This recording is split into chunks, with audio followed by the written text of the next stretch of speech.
माझ्याच साठी उघडून दार, वाट पाहून झाली फार.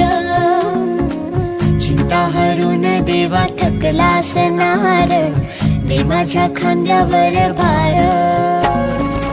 थोडा इथं टेकून जा, घास खाऊन माझ्या